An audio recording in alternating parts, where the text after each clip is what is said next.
நான் இந்த மேடையிலிருந்து நேற்றைய ஒப்பந்தத்தை மோடி அவர்கள் கையெழுத்திட்டதை மனமாற வாழ்த்தி வரவேற்கிறேன். அந்த ஒப்பந்தம் இந்திய நாடு ஈரானோடு கையெழுத்திட்டது. கையெழுத்திட்ட இடம் குஜராத் மாநிலத்தில் ஜாம் நகருக்கு அருகாமையில் உள்ள மசூதியில் ஈரானுடைய அதிபரும் இந்தியாவுடைய பிரதமரும் கையெழுத்திட்டு அறிவித்திருக்கிறார். எண்ணெயை இந்தியாவிலும் எடுக்கலாம், எடுக்கிறோம். பாலைவனம் என்று ஒதுக்கி தள்ளப்பட்ட ராஜஸ்தான் பாலைவனத்தில் மங்களா பார்க் பூமிக்கடியில் ஆய்வு செய்ததில் ஏராளமான கார்பன் இந்த எரிபொருள் கிடைக்கிறது என்று கண்டார். என்றல்ல, 15 வருடங்களுக்கு முன்னால். பிறகு எண்ணெய் எடுக்க தொடங்கினார்கள். எடுப்பது என்பது அவ்வளவு சுலபமான காரியம் அல்ல. 60 அடியிலேயே குழாய் போட்டு குடிக்க தண்ணீர் கொடுக்க தெரியாதவனுக்கு 60,000 அடிக்கு கீழே இருந்து கச்சா எண்ணெய் எடுத்து சுத்திகரித்து கொடுக்கக்கூடிய வல்லமை வருமா? ஆட்சி 4 ஆண்டுகள் ஓடிவிட்டது. ஆனால் நல்ல வேளை நேற்றைய ஒப்பந்தத்தை போட்டார்கள். ஈரான் நாட்டினுடைய பிரதமர் ரொஹானி மசூதியில் அந்த 6,000 மக்கள் கூடியிருந்த கூட்டத்தில் அறிவிக்கிறார், குர்ஆன் பெயரில் சத்தியம் செய்து இந்திய மக்களுக்கு நான் இதை அர்ப்பணிக்கிறேன் என்று கொடுத்தார். இதை உங்கள் ஆன்மீகம் ஏற்றுக்கொண்டதால் உங்களை நான் பாராட்டுகிறேன். நான் எண்ணெய் கொடுத்து உங்களிடமிருந்து பணம் பெற விரும்பவில்லை, 120 கோடி மக்களுடைய இதயத்தை பெற விரும்புகிறேன் என்று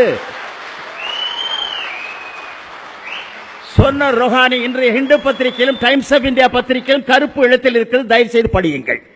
சசி தரூர் நம்ம காங்கிரஸ் கட்சியினுடைய உங்கள் நாடாளுமன்ற உறுப்பினர் இந்து மதம் என்றால் என்ன என்ற ஒரு புத்தகம் எழுதியிருக்கிறார். கொஞ்சம் தான் விலை, 700 ரூபாய்.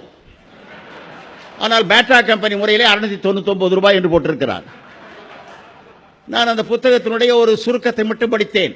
நல்ல வேளை அவர் முதல் பக்கத்திலே தொடங்குகிறார், அப்படி ஒரு மதம் இல்லை, இல்லாததை பற்றி ஒரு புத்தகமே எழுதுகிறேன் என்றால் என்னுடைய துணிச்சலை பாருங்கள். அந்த துணிச்சலுக்குள்ள காரணம் அதையும் அனுமதிக்கிற ஒரு பக்குவம், பரந்த பார்வை இந்து மதத்துக்கு உண்டு என்று தொடங்குகிறார். There is Catholicism at the same time. என் கருத்துக்கு மாறுபட்டதா? சம்பத் சொல்ல மாட்டார் என்னுடைய சகோதரர். ஆனால் வேறு சிலர் நான் ரொம்ப அதிகமாக பேசினால் நாளைக்கு அநேகமாக நாக்கை அறுப்பேன், கழுத்தை அறுப்பேன், வெட்டுவேன் என்று சொன்னாலும் சொல்லுவார். இது பணங்காட்டு நரி. என்றைக்குமே சலசலப்புகளுக்கு நாங்கள் அஞ்சுவது இல்லை. எனவே நாம எப்பொருள் யார் யார் வாய் கேட்பினும் அப்பொருள் மெய்ப்பொருள் காண்பது என்பதற்கு வருவோம். இப்பொழுது நீங்கள் கேட்கிறீர்கள், நடிகர்கள் வரலாமா? வரலாம், ஏனென்றால் அவர்களும் மனிதர்கள். மனிதன் என்று இருக்கிற, குடிமகன் என்று இருக்கிற எவனும் இந்தியாவிலே வரலாம். தேர்தலிலே போட்டியிடுவதற்குத்தான் வயது, வாக்குரிமை பெறத்தான் வயது. மற்றபடி அவர் எந்த வயது வரையிலும் இருக்கலாம். 97 வயது வரையில் அவர் சிந்தனையை மறந்திருந்தாலும் உசுரோடு இருந்தால் படத்தை வைத்தே நடத்தலாம். இந்த அரசியலிலே தான் ஓய்வுக்கு என்று வயது வரம்பு கிடையாது. நீ இந்த விஓ வர வேண்டும் என்றால் அதற்கு தேர்வு. 600 பேர் தேர்ந்தெடுக்கப்பட்டோம், 6 லட்சம் பேர் எழுதுகிறார்கள். அப்புறம் இந்த காக்கி சட்டை போட்ட காவல்துறை 460 பேர் தேவை, 4 கோடி பேர் எழுதுகிறார்கள். ஆனால் அதற்கு கூட உயரம் இவ்வளவு இருக்க வேண்டும், நெஞ்சு இவ்வளவு இருக்க வேண்டும், 10வது படித்திருக்க வேண்டும். அரசியல்வாதிக்கு எதுவுமே வேண்டாம்.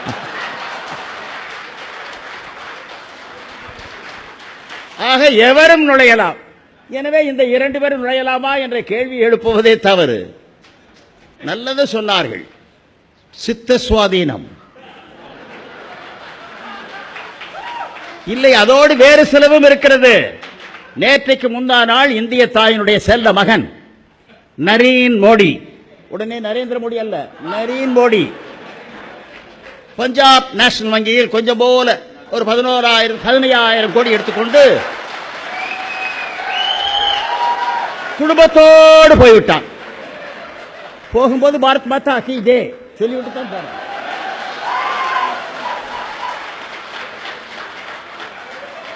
அவருக்கு முன்னாலே இன்னொரு ஆள் போய்விட்டார், விஜய் மல்லையா. அவர் கொஞ்சம் போலதான் 9,000 கோடி. அவரிடம் கேட்டால் சொல்லுகிறார், திருப்பி கட்ட வேண்டும் என்று நான் வாங்கவில்லையே, கட்டுவது இல்லை என்றே தான் வாங்கினேன். வாங்குவதற்கும் எனக்கு சுதந்திரம் உண்டு, கட்டாமல் இருப்பதற்கும் எனக்கு சுதந்திரம் உண்டு. அவர் டெல்லி மேலவை உறுப்பினர், எந்த கட்சியும் சேர்ந்தவர் அல்ல. ஆனால் கர்நாடக மாநிலத்தில் போட்டி போட்ட போது எல்லா கட்சிகளையும் விட அதிக வாக்குகளை பெற்றவர் விஜய் மல்லையா. எனவே நம்முடைய ஜனநாயகம் சொல்லுகிறது, புத்தி சுவாதீனம் கூட இருக்கலாம், ஆனால் நீ 5 ரூபா 6 ரூபான்னு திருடக்கூடாது. பிடித்து உள்ளே போட்டு விடுவேன். திருடுகிறது திருடுகிறாய், கோடியில் அடி. 1000 கோடி 2000 கோடி, அது விஜய் மல்லையாவாக இருக்கலாம், பிறகு வாய்தா பார்த்துக் கொண்டே இருக்கலாம். நிச்சயம் சொல்கிறேன், அவர் திரும்பி வந்தால் 10 லட்சம் மக்கள் கூடி வரவேற்பார். தேர்தலில் நின்றால் எதிர்த்து நிற்பவர்கள் ஜாமீனை இழப்பார். ஏன் என்று கேட்கிறீர்களா? அதுதான் இந்த மூலதனம் என்ற அற்புத சக்தியினுடைய அபார ஆற்றல். இப்பொழுது வருகிறார்கள், யாரோ வருகிறார்கள் என்றால் 3 முக்கியமான விஷயம். நெறியாளர் அவர்களை தயவு செய்து கொஞ்ச நேரம் அனுமதியுங்கள். இந்தியாவில் கையில் வைத்திருக்கிற 1000 ரூபாய் நோட்டு, 500 ரூபாய் நோட்டு பிறகு செல்லாது என்று அறிவித்து அதில் காந்தி படமா எல்லாம் வந்தது. அப்புறம் கிடைக்கு நாம் கோபி கட்டுவிட்டு பணம் வரவில்லை என்று சொன்னோம். அது அந்த மணல் வியாபாரம் செய்த சேகர் ரெட்டிக்கு அல்ல, நமக்கு அது வரவில்லை. அதே போல நம்முடைய தலைமைச் செயலாளர் ஒருவர் இருந்தார், மோகன் ராவ், கொஞ்சம் தான் இருந்துச்சு டேபிள்ல, 150 கோடி. இப்போ 2 பேரும் எங்கே இருக்கிறார்கள்? சிறையிலா? பாரத மாதாவின் மடியிலே இருக்கிறார். இந்தியா ஒன்றிலே தான் சட்டப்படி திருடலாம், இந்தியா ஒன்றிலே தான் சட்டப்படி கொலை செய்யலாம், இந்தியா ஒன்றிலே தான் தர்மத்தை